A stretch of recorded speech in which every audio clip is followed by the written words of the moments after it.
Buenas noches a todos ustedes, buenos días, buenas tardes. Eso lo aprendí de mi invitado de hoy. Welcome back to Lilly Sin Barreras, Lilly Without Barriers. Today, my heart is full of joy, not only because of the guest, but because of the mission. This is a man who's come from the dust, up to the river, up to the mountain. He should make us proud. He's honest, transparent about his journey. You've already seen him on Lilly Sin Barreras, but this time, he is taking a leap of faith that is incredible. One, he worked for the Peacebuilders for 14 years. It was vital to this program and project and to the community. Now he's decided that we need a peace center. Welcome back to Lilly Without Barriers, our brother, our friend, our activist, Iran Nazario. Oh, gracias. Thank you for having back. me. I'm excited to be here. Looking forward to having a great conversation with family. So Yes. Thank you for taking time to be with me, and thank you all for watching. You know what? I'm going to start with an apology. How's that? Sure. You and I had never had a one-on-one conversation. Absolutely true. We were running either into each other or in and out of buildings as, you know, we were. I enjoyed so much meeting with you last week. Yeah, me too. I learned so much. I learned that we had a lot in common, but not only that, that our missions kind of travel in the same neighborhood, in the same garden. So it was really, really an eye-opener for me, and I left with a full heart. Thank you. And the reason I say I apologize is because I never took the time to do that before. Well, then we both owe each other one. We should have asked, and you know, it happened when the energy was right, and it happened when it was meant to be. And you saw my video I posted about how you encouraged me that day to think a little bit more about judgment and judging people, and kind of how that plays into our daily functions and actions, and the way we approach life. So, you know, it was a great connection, and I'm thankful for it happening when it did, definitely. I left with some questions of my own that allowed my soul to kind of investigate as we see fit. You have been very transparent about your story, and anybody who knows you knows that. Yeah. Like it or not. Right. Okay? Because we all have our fan clubs, and then we have some clubs that we're not going to call them enemies. We're going to call them the development of our garden. They help us grow. Absolutely. Pro and con, they help us grow. That's right. You have been at the Peacebuilders for 14 years. Yeah. That's when one says, most people would say, I'm in the swing of things, I got this. You've been recognized at the national, local level, in the Latino community and the African American community. Every community has touched you and recognized you. You pull away from this. Absolutely.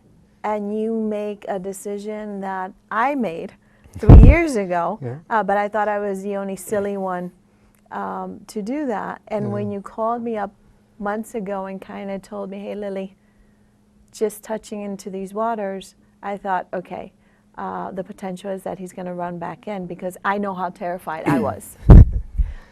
So 14 years, the community sees you as this leader, activist, this friend, this ear that they can go to. Now you're going to run your own place. Now you're the chief, the runner, the maintenance guy, the whole 9 yards, because that's what happens when you first start, right? Sure. You got to do it all. What inspires you to open a peace center? Why do we need this? Well, first, I thank you for that, because I think it's important that someone that has had the experience kind of have the reflection with someone that's starting, all right? So I always say to myself, what can I do to learn from folks who have already been in this position so I can improve my chances of success, right? So I've always been a really stubborn, in a bad way sometimes, but mostly in a good way, where I go after things. But for me, it's been my calling since I realized my calling to do something about peace, to do something for peace, to do something around nonviolence and the prevention of violence. And no matter how much I did the work at Peacebuilders, and it's a family and something for me that I think made me into the type of person that was able to grow into a leader and was able to realize what it was to have creativity and to develop that creativity. Compass allowed me to do that at the Peacebuilders. But here, I felt that Hartford, the city that I love, still needed this beacon, right? This symbol of something that was deeper than a program going out and stopping violence, right? Than a mission of someone preventing some type of injury or first responder or anything like that. We needed a physical location that could serve as a symbol of peace for the entire city, and that other cities and communities and towns across the state could look towards that symbol for calm, for peace, for support, for celebration of peace, for communication and discussions on peace. And I just felt that that didn't exist in our city. And sure, we have a number of amazing programs and projects that are not celebrated enough. So I'm hoping that this Peace Center can be that place of celebration to not only honor the people that are doing work now, but to honor the future and to educate our young people for centuries to come on peace and what it's like for our state to be considered a place of peace. So that's why. There were several things you said to me in this conversation that I was able to write down. You and I know what that means. Yeah. That I was able to write down. And I mentioned some, and this was my takeaway. I thought, wow, he's right. So I said, well, think of Gandhi, Mother Teresa, and I mentioned these absolutely well-deserving, incredible, magical people, you know, Rosa Parks and Martin Luther King, and you looked at me very kindly and you said, our people cannot relate. They can relate to the struggle. Yeah. They can relate to, and I'm adding to this is my view of what you were telling me, and correct me if I'm wrong, they can relate to the power of that. Right. But how do they identify with those in our community? Yeah. And that left me baffled. I was like, wow, he's right, because everything we're teaching, Buddha is another one that I like very much. Yeah. Everything that we're teaching is out there. Yeah. And though we have to honor these people and their struggle, and it's the reason why we're having this conversation and that we're able to have this conversation, they're not in our communities. No. And so that blew me out of the water, because I went home, I'm driving back, and I'm going to my next meeting. In my case, I'm thinking, he's right. He's right. Yeah. So this Peace Center, now 14 years at your job, you've built an entire career, you've gotten awards, people know who you are. You're starting from scratch. Now people are going to follow you. I have no question about that. People are going to figure out how they connect with you and all of that. What happens inside of you? I want to dig a little bit deeper. Okay. I understand the intellect piece of it. You know, we need it, we should have it, blah, blah, blah, blah, blah. Right. I also need milk, and I never went to get it today. So that's all good. Sure. However, what happens inside of you that says, I have to take this leap of faith? Because it is a leap of faith. Yeah. Because your income is going to change. Because I remember looking at my bank account and going, and I looked into it a couple of times, like, oh, I can't do that on the daily basis, because I became paranoid almost. What happens for you? Because that's a big risk. Well, for me, I felt that I was ready to have an impact at a different level, and that I was ready to test myself and my leadership abilities and everything that I had learned in my life.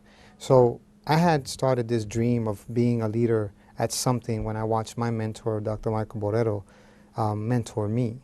You're going to have to bring him here, because you always talk about him. Yeah, I always. I actually just saw him for the first time in like 15 years the other day. You got to bring him. And we talked, and I would love to bring him here. So actually we want to co-write a book together, so that'll come in the future. But just the fact that when I saw him leading and I saw what he was doing, something about that said to me, I'm going to lead something. So I always wanted to figure out what I could lead. So I coached football teams, right? I was the captain for this, and then there's all street teams and all that stuff. And I was always looking for ways that I could be a leader in some way, shape, or form. And I walked away from there and said, I'm going to be a leader in something. I don't know what it is. I don't know how I'm going to get there. I was too young. I was in my early 20s. So I don't know what it's going to be, but I'm going to be the leader of something. And, you know, I think that 3 years ago, when I started to think about, I'm ready. I felt like I had the skill set. I felt like I had the connections. I felt I had the personality, the perseverance, and the belief in myself to take that leap. So what happens in me is that the fire that burns inside of me is so powerful that it just pushes me towards where I'm supposed to go. So that's what it is for me, and that's how I feel. I wake up and I'm thankful, and then I say, get to work. Get to work.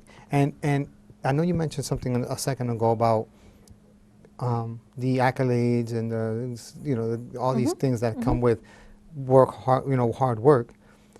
I don't rest on those things because I don't feel like I've accomplished anything until my life is over. I'll let other people decide what I accomplished. My goal is to, as long as I have the health, the energy, and the support, and the ability to keep helping as many people as possible. So when you have that, it's almost like a love affair with your journey, right? And that's how I feel. I have a love affair with my journey and my purpose, and that's what keeps me going. I can't stop to think about the bank account. I can't stop to think about, Then you're better than I, because I thought about my bank account. You know what? I understand. So just so you know the leap of faith that I took here, because we're honest with each other. I have absolutely no income right now, no salary, no income. I was paranoid at that meeting with you. Right. So you were like, oh my God, right? So to me, it's not so much that I don't believe the money will come. I believe it will. Absolutely. But I think you have to show yourself, and you have to prove once again who you are, because I've never been the president and CEO of any company. So guess what? Now I'm in circles and arenas where I'm introducing myself as the president and CEO, and people could care less about what I did for 14 years. They're saying, well, president and CEO, what does that mean? Let me see you work. Because those individuals that make it to a certain level, there's a certain level of work that they've done to get there that they don't care about what you did. It's almost like you're starting from scratch. Absolutely. So now it's a challenge for people like yourself and I, right? Let's think about it. For me, it's like this, oh, okay. I have to show these people with actions what I'm capable of and why this is important and why it matters. So I have to build people's support, and I have to re-energize a new fan base and a new market that I have to learn about on the fly. I have to be willing. One of the things we talked about is if you stop learning, you stop living. So for me, that's my motto. Right. So for me, this is about learning, right, and knowing that there are going to be some pitfalls, but it's also about surrounding yourself with a small network of people that can tell you. Operative is small. I say that to people all the time. Right. You don't need 100 people. No, you don't. If you have 5 people who you can call in crisis, to celebrate victory, to call in confusion, to call when you're going, where am I? And also to call to connect with whatever faith you connect with. Those are my 5 requirements. I'm blessed. I have those 5. Can I give you one more, and then maybe we can sneak into one of those categories? The people that will challenge you straight up. Oh, no, I have 10 of those. Yeah, the people that will say, hold up. What you doing? What are you doing? Or, that's not so great. Tell me more. Let me dig deeper. Like you do when you talk to me outside of here, and you're like, well, no, espérate. And I'm barely finished with the first sentence, and you're like, what? And then, what you're doing, you need people like that, right, to dig into your soul, because if everybody around you is saying, yeah, great, you'll never see it coming. True. So you need that individual or those individuals to be like, wait a second. Look at the pitfalls. Look at this. Explain that to me. How does that make sense? Well, how's the bottom line? How are you going to feed that bottom line? Those kind of people. So I have, blessedly, I have those people, and I can depend on those people to wake me up when I'm dreaming too big, in a sense where I'm not looking at the systems and I'm not looking at the actual structure of that dream and how to make it happen. So I'm dreaming, I'm way up here, and they're like, okay, it's going to take you like Lego blocks to get there. And I'm no, it's going to be easy. Stop. This is everything is going to take you. Do you still want to reach for that? I want to challenge that thought, and I'll tell you why. Sure. I have learned in my journey after, and I shared this with you, after I recuperated from my mental health and my brain injury, people told me you have to have all of these pieces in place. Sure. And there are some value arguments for that. But there's certain things that happen to you in life that, in my belief, God ordains. Okay. And you say, I had to swim across the ocean, you're getting me a canoe? How did that happen? Sure. Don't question those. Yeah. It's my piece of advice. Yeah. So although people are telling you you need systems and structures, I totally agree with Absolutely. that. But there are some blessings that are going to come because of the work you've done in the past. Yeah. So there are going to be some people knocking on your door. And one of my biggest concerns for others who are trying the journey is that we are so unaware of when the blessing comes that we don't know how to embrace it. Yeah. They're like, okay, what was that again? What was that? So we don't really trust in it because Yeah. we've not experienced it fully. Right. So you decide, again, I got to harp on the 14 years. Uh-huh. Okay, I got to harp on the fact that you've gotten all these accolades. I got to, Yeah. so your ego has to be not involved. No, can't be. Although we can't ever remove from our ego. I tell people that ego has a place. Yeah. When it drives your life, then it's like taken over. Yeah. So, but as a Latino man, as a father, as a man who's been on both sides of the fence, Yeah. Yeah. and what I mean with that is you have been in dark places Yeah. and in the light. Yeah. And I'm sure that those are connected in some way. Some way, yeah. How do you say to your ego, we got to walk through this. This is really what we want. This is really what we want to do. Yeah. How do you say, because we all have one. Yeah. How do you speak to your ego and say, papi, mommy, whatever it is?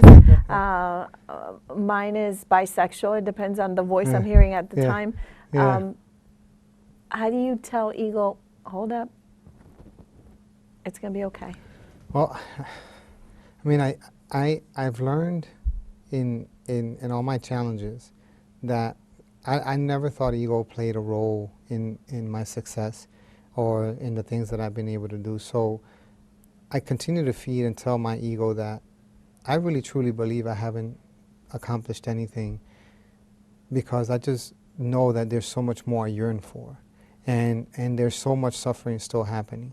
So if that's the case, then how could I let my ego overtake what's... I'm about to argue with you. How could you state the fact that you have not accomplished? You not accomplished everything you want. But you know what? If there were some words I can use, the words you and I would use off camera, I would emphasize with that because have you read your own story? Have you seen your own show? Have you really looked at your life? I mean, that's not the truth. You have really brought from dust a garden. That is not factual.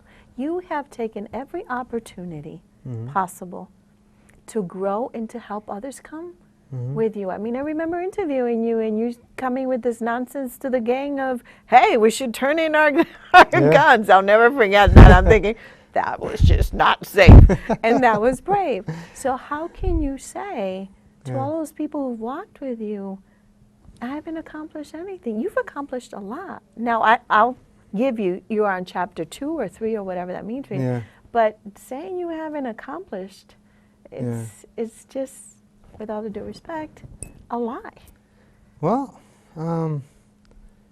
again, I have in my office the most prized possessions that I own, and my most prized possession of certificates, awards, or whatever is my fatherhood award that I was able to receive for being a father to so many kids, and that's, they voted me as the father of the year for not just my kids but other kids that I had. Wow. So that's like my ultimate celebration moment, right? Of all the awards you've of gotten. everything I've received. Okay. But what I mean is, I've always told people that I mentor, don't rest on your laurels and victories, because the more you rest on those, the more time will pass you by and the more opportunities will pass you by.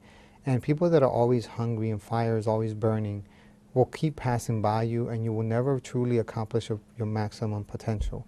So for me, I don't feel like I've accomplished my maximum potential. I will agree with Right. that. So because of that, I have a hard time saying, oh, look at me, look what I've accomplished, because it's not about me. It hasn't been about me.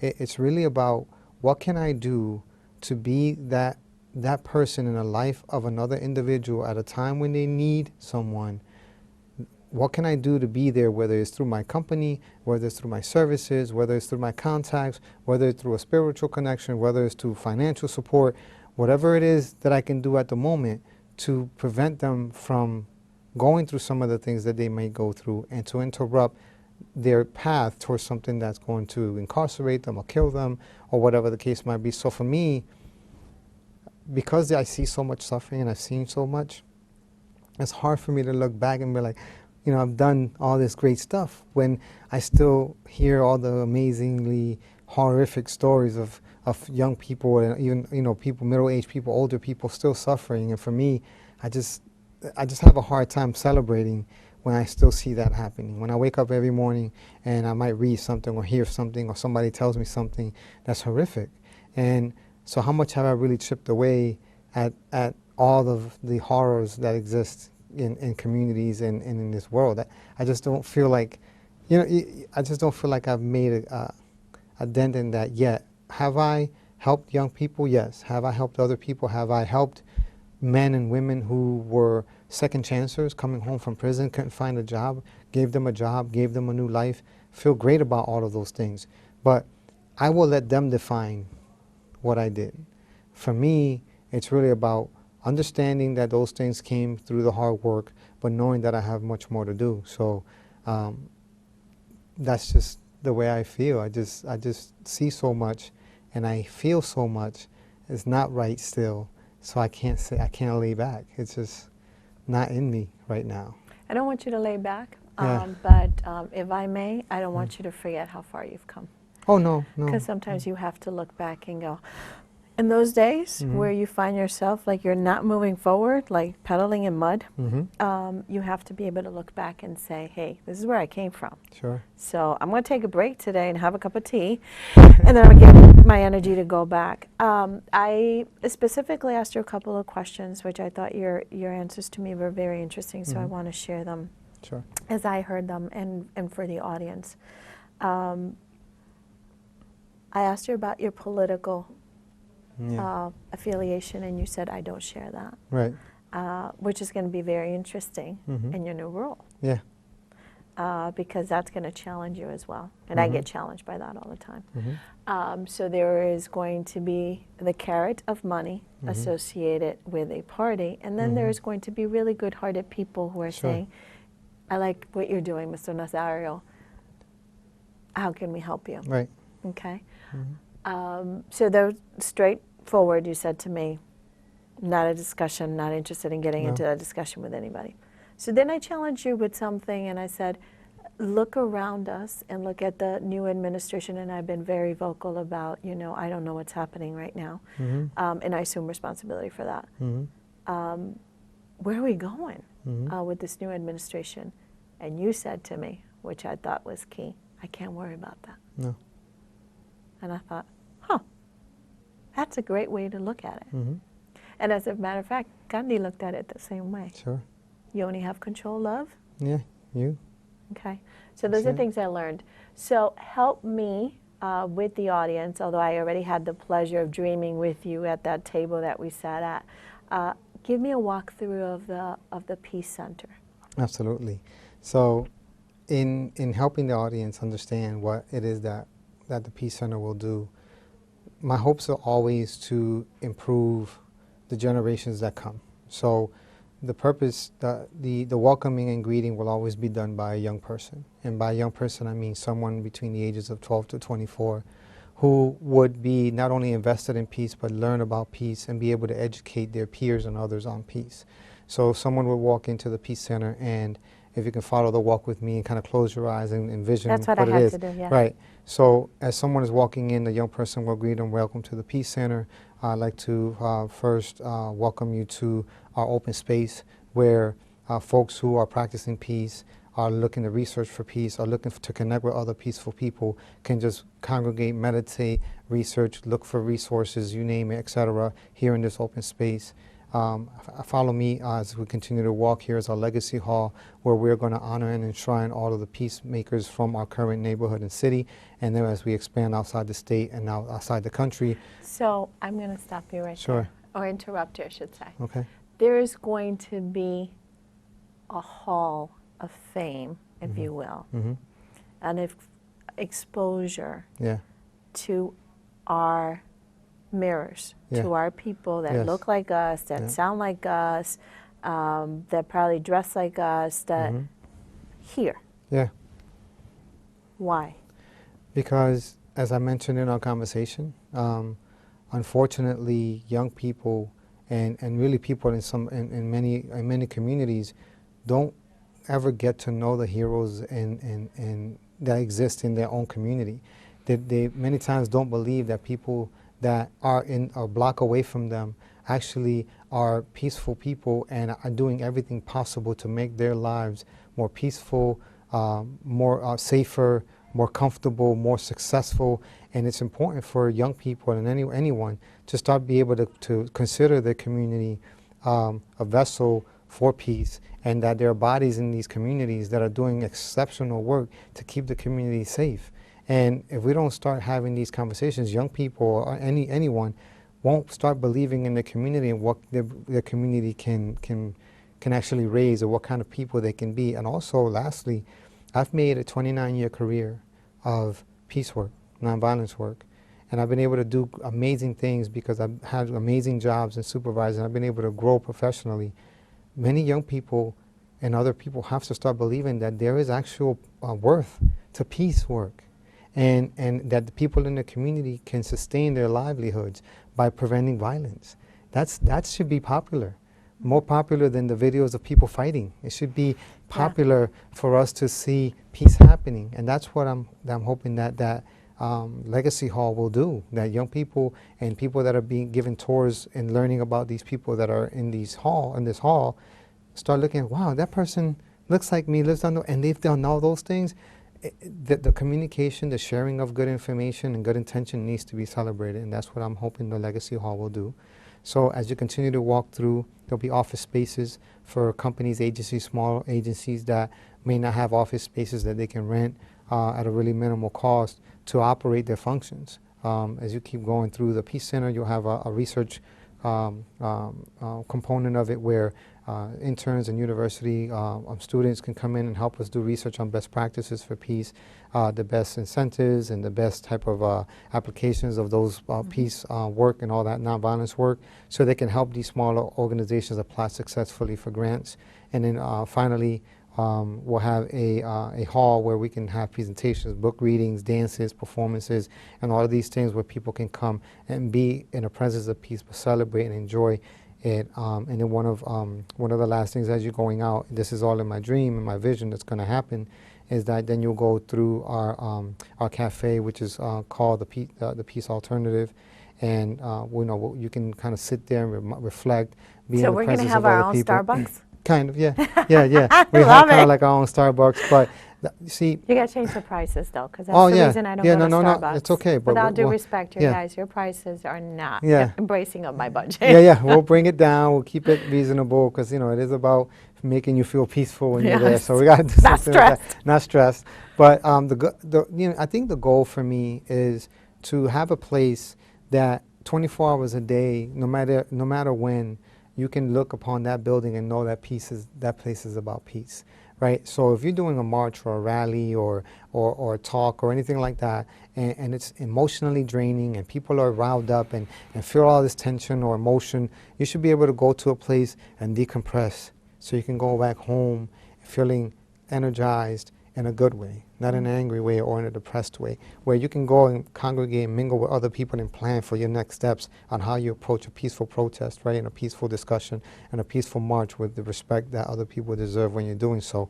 So that's the kind of space that I want to be able to create, I'm going to create, in order for the Hartford community to be known as a peaceful city and eventually a peaceful state. So I'm actually submitting an application to the International Peace Coalition that will designate Hartford as a peace city.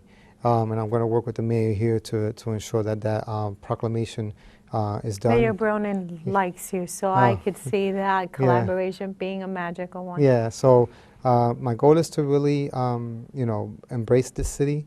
And my goal is to make sure that the city is known for something different than it has in the past. And as someone that was born and raised here and lost and gained so much here, I believe in it, and I know the exceptional people that exist here, and I want to be able to give them the credit and the notoriety, the love and support and symbolism that they deserve. Can you share with our audience what happened when you were doing your research about how do people recognize the peace sign? I thought that was good for the soul. Which one? Which one? When you said to me, Lily, everybody recognizes the peace sign. Oh yeah. And I thought, wow, he's right. Yeah.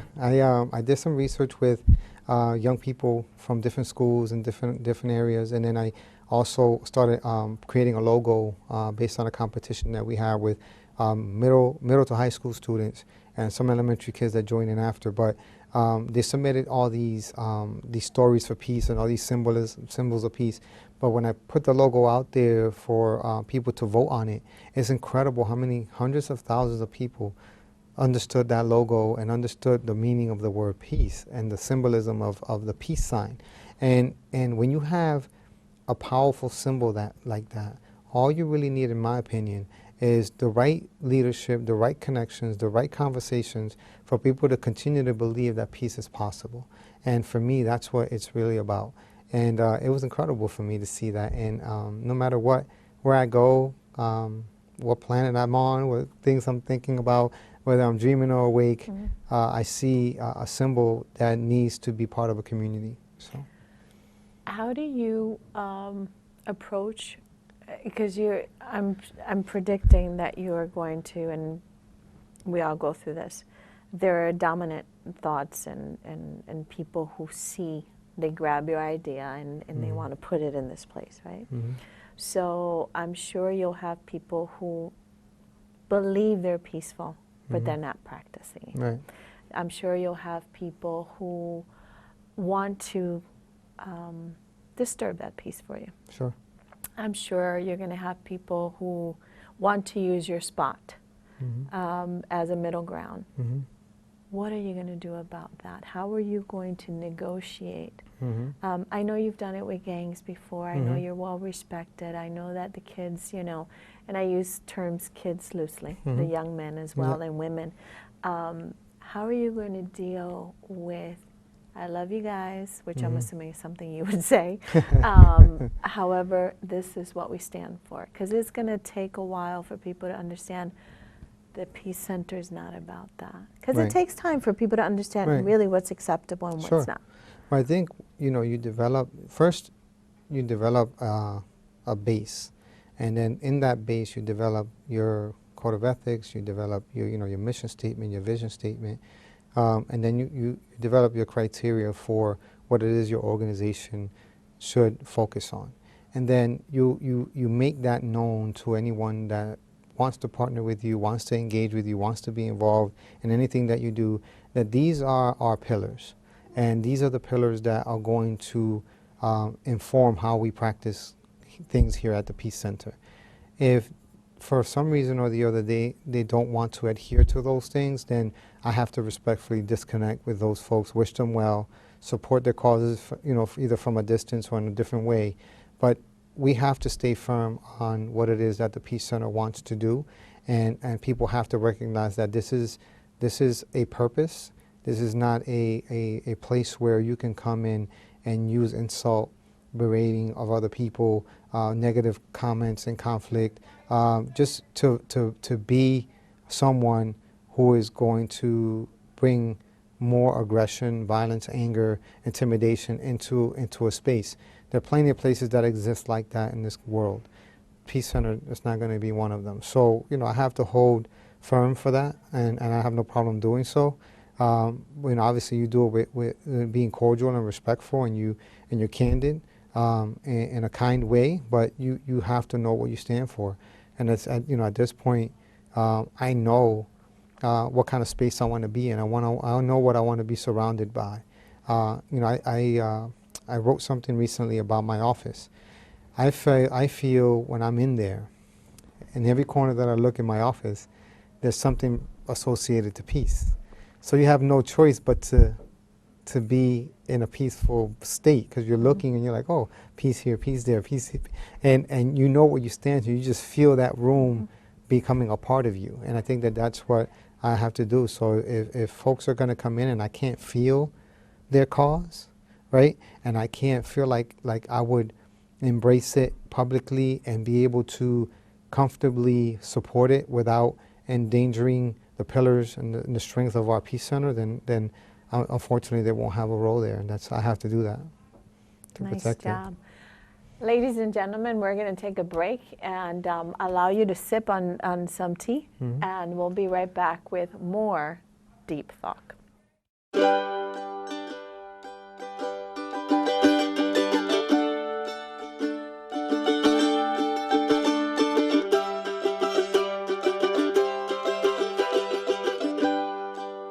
Stand up and start a movement. Stand up for a cure, a chance, a change. Stand up to know and say yes. Gonna rise up, find my direction magnetically. Gonna rise up, throw down my ace in the hole. This is where the end of cancer begins. Stand up with all of us. Stand up. Stand up to cancer.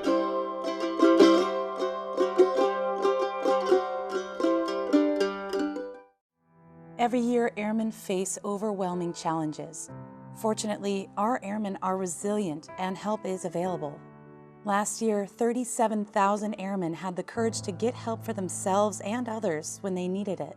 Because I had the courage. Because I had the courage. Because I had the courage to get help, I was able to help others. Because I had the courage to get help, I was the first in my family to get a college degree. Because I had the courage to get help, I married the love of my life. And I got to meet the second love of my life. Because I had the courage to get help, I was able to see my son grow up. And because I had the courage to get help, another airman had the courage to get help. Care, connect, cope. And for all of those that you love and who love you, be there.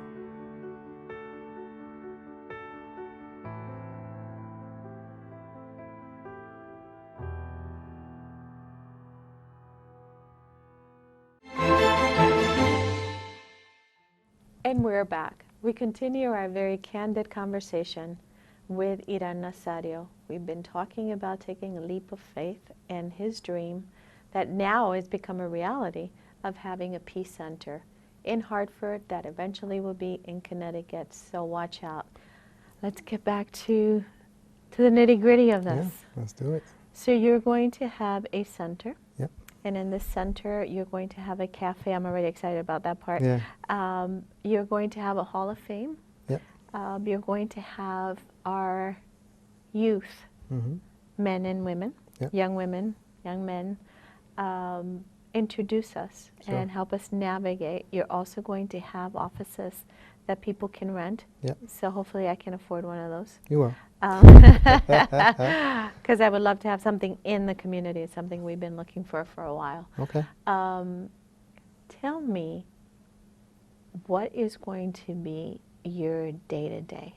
Oh, yeah. Well, my day-to-day will consist, as in my position, will consist of networking, developing strategy, research, partnerships, outreach, media relations, marketing.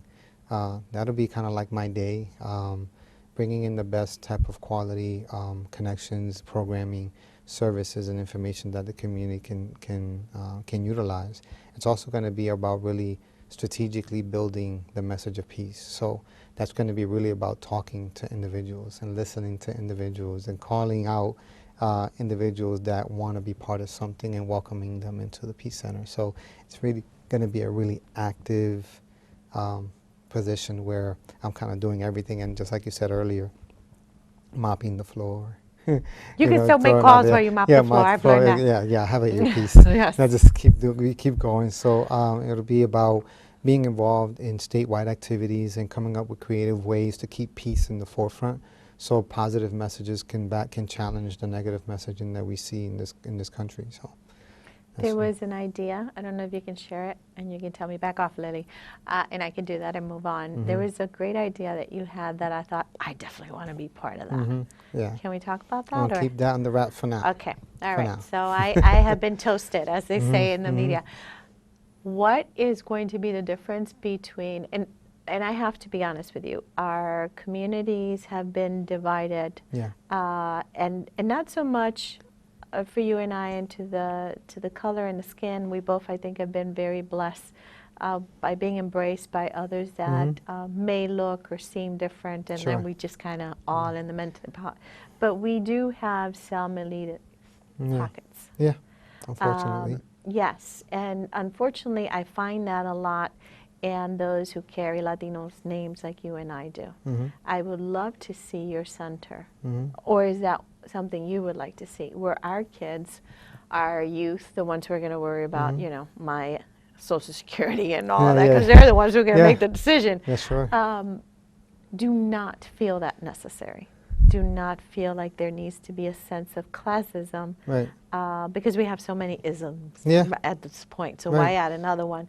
How are you going to help them understand that we are truly made equal? None of us leave the womb of our mothers with a stamp that says, you belong on chapter A and you belong on chapter B.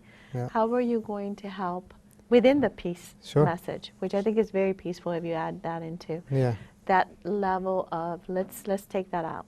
Sure. Well, for me, I think it's really going to be important to behave and mentor the way I want young people to be. So as we open up services and all of that stuff, all the messaging, all the branding, everything that we do has to be about inclusion and understanding of other cultures and other people. So you can start there by doing that. You can start by all the messaging that's in your center can start to dictate how people see and feel in your space. Inclusion, the welcoming, how you welcome people, what kind of marketing campaign you pitch, right? Where you acknowledge cultures, cultural differences, and all these things. Having culturally sensitive and aware staff that can welcome and embrace people no matter what color, skin, background, economic status. That the central focus of this is really to make sure that they understand that they're included in this journey, and that together this is what we're going to be able to do. So you just continue to chip away, just like for all those years that I was at Compass and other opportunities that I had, you just chip away at the core of the issue. You just chip and chip and chip and chip, and what you do is while you're chipping away, your hope is that you gain allies and supporters that become your mouthpieces out there, communicating that same message, so people know I can count on the Peace Center to be a neutral space for me to be who I am, and for me to know that I'm equal to everyone that's there, that the president of the company is equal to me, that the janitor is equal to the president, that everyone feels like they're a part of the same purpose. Peace is greater than me, right? Community nonviolence is greater than me. My purpose is greater than me. So don't make it about any specific individual, but make it about people together working towards that. If you stay consistent with those messages and you don't embrace or allow that mentality to creep into your organization, as someone that I know would not allow that myself, I'm never going to think that way. I don't either. So because of that, I can't see myself having that type of mindset in my center. It just will not belong, and I would do what I can to embrace that person and have a conversation to understand why they think that way. But ultimately, what's going to have to happen there is that these values are what trump everything. I was thinking after I left our very interesting conversation, and I mean that respectfully, I don't mean that as, interesting as, I was thinking you probably are going to have an impact if you're able, as you have in the past and demonstrated, to talk to our young people, men and women, to impact domestic violence. Yeah, I agree. I'm going to use every single part of my existence and experience to impart any type of knowledge, insight, and experience to a group of people. I think it's my duty and responsibility to talk to people, young men, young women, about all the different roles that I played in my demise, right? And all the things that I did to contribute to my suffering in many instances where I knew the difference, but I just didn't dig deep enough. I think it's important for them to understand how violence in any capacity can impact the bottom line with income, career, benefits, relationships, safety, all of these things that I know were compromised based on the things that I did. So yeah, you target what the issue is that's plaguing a community, and you talk honestly about that, and you take responsibility for the things that you did, and tell people what you felt at that time and how it was wrong to feel that way. It's really about being candid and about allowing young people to hear your candid thoughts, and about not celebrating all the things that you did that were hurtful, but acknowledging what you did and having that honest conversation. My immediate thoughts are that you're going to have no trouble being successful. Thank you. I don't want to be naive and say that, it's going to be the golden road, but I'm sure that some of us have learned that we need to stand by you to make this happen. However, I want you to think of a couple of things. You've already established a garden. I hope that you would just add to your garden. I know that there is, and I've already, you posted something a while ago on Facebook, which I thought, again, a brave statement. I don't know how you all were putting together an event, and there were many chairs. Oh, yeah. And they were empty. Yeah. And you were brave enough to say, this is when you organize an event.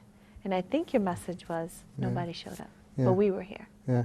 And I don't know who we was, I don't know what the event was, I don't know what the conversation was, but watching the empty chairs, for me, was painful. Yeah. Like I wanted to put on my jeans and go, okay, what this is about, can I gather 5 people? Yeah. This is just wrong.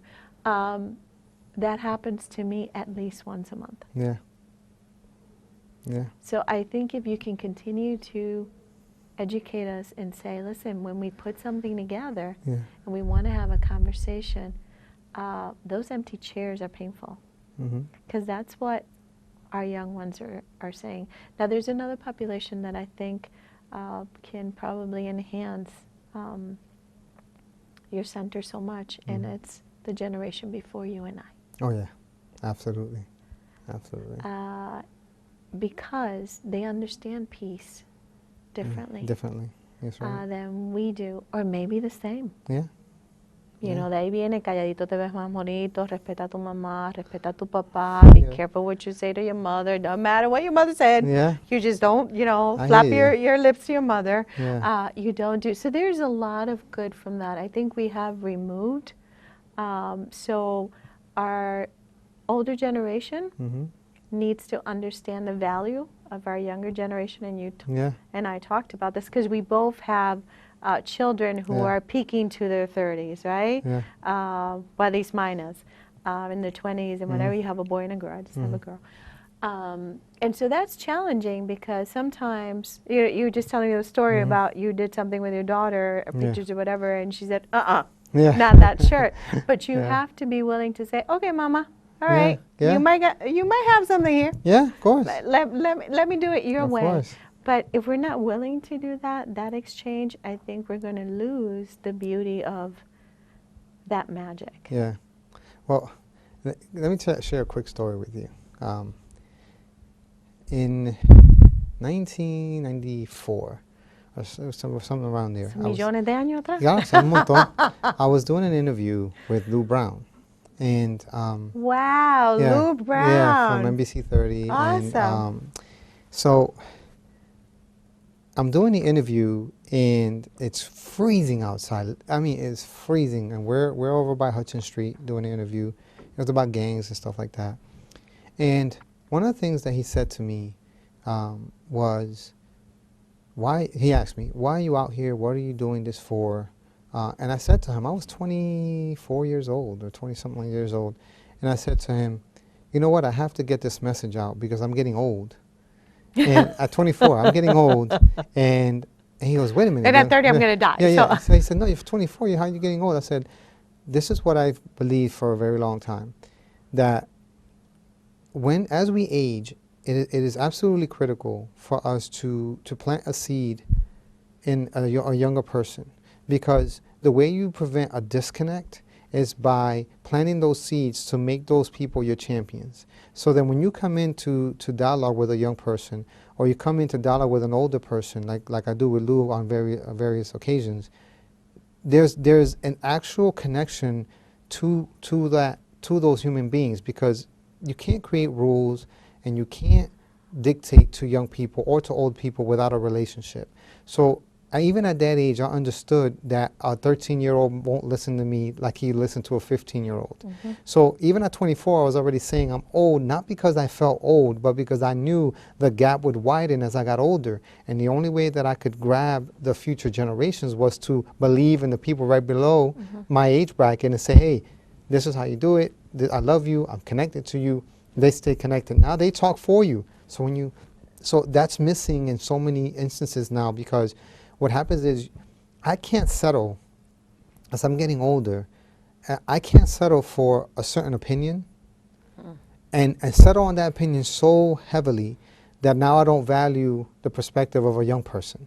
So we have to, as older individuals and even older individuals, have to break aside that I'm going to stand by these messages, I'm going to stand by these lessons, because the lessons that young people need are different. So you need to be open to what they're experiencing, and then we have a responsibility to also coach young people into understanding the value that exists in experienced individuals. So, I mean, I think that is going to be always my strategy. My strategy is always going to be how many other seeds or how many other gardens can I build and water and make sure that I stay as fresh as I can and up to date and is open to listening, right, and learning, and it continues to be our thing until I'm as old as possible. That's the only real way that I'll be able to sit across a young person when I'm 70 years old, right?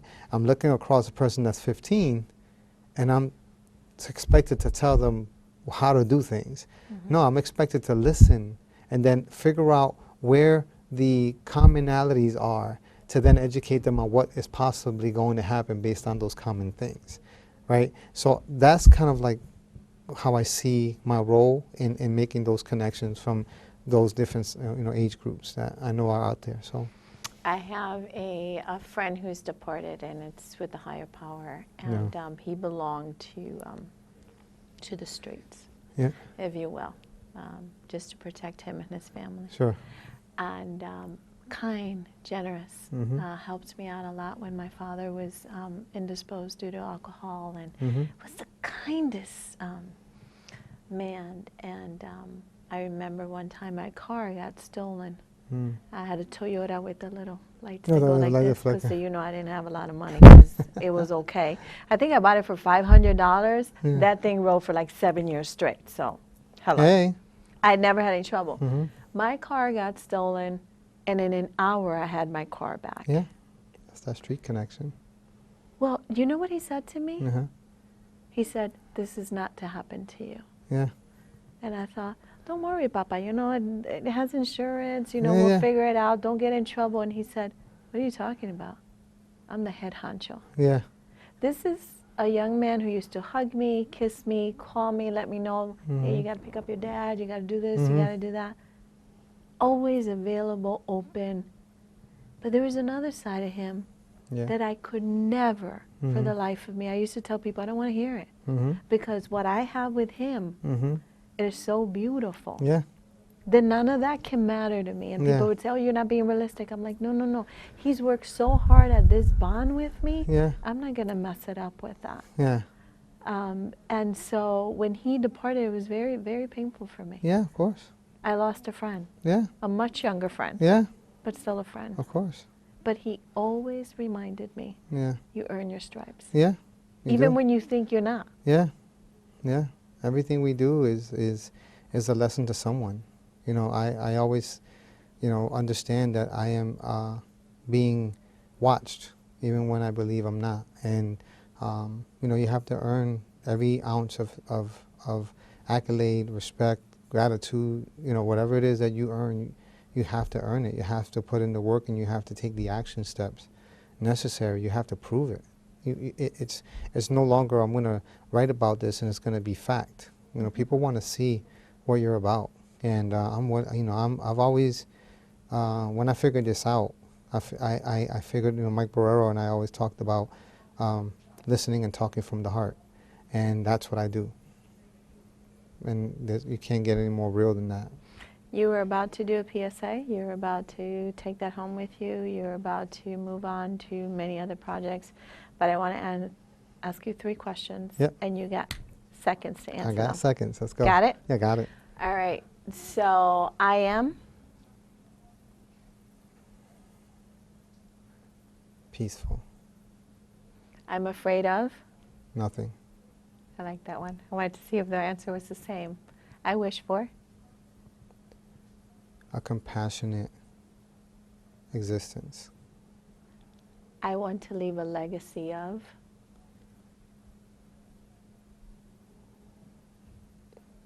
Desire, passion, and intense commitment. Good enough for me. Mm. I hope we have more conversations. Yeah, so do I. You buy coffee.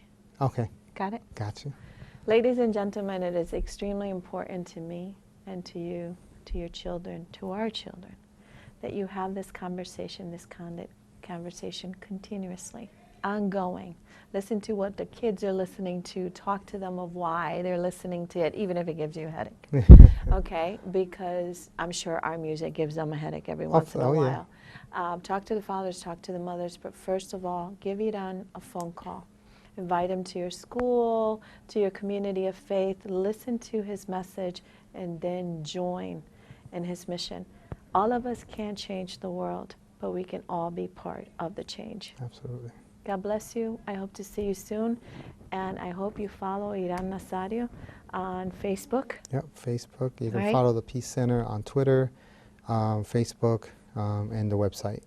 And he just called me and said, you know what, Lydia, you promised me a radio show and you didn't follow through, so you know me, I'm transparent. We're going to do that so you can have a voice as you're going along. How's that? I'm good. Let's go. Okay. Dios me los bendiga. Be kind to one another. Remember, forgiveness is for you and not for the others. Good night.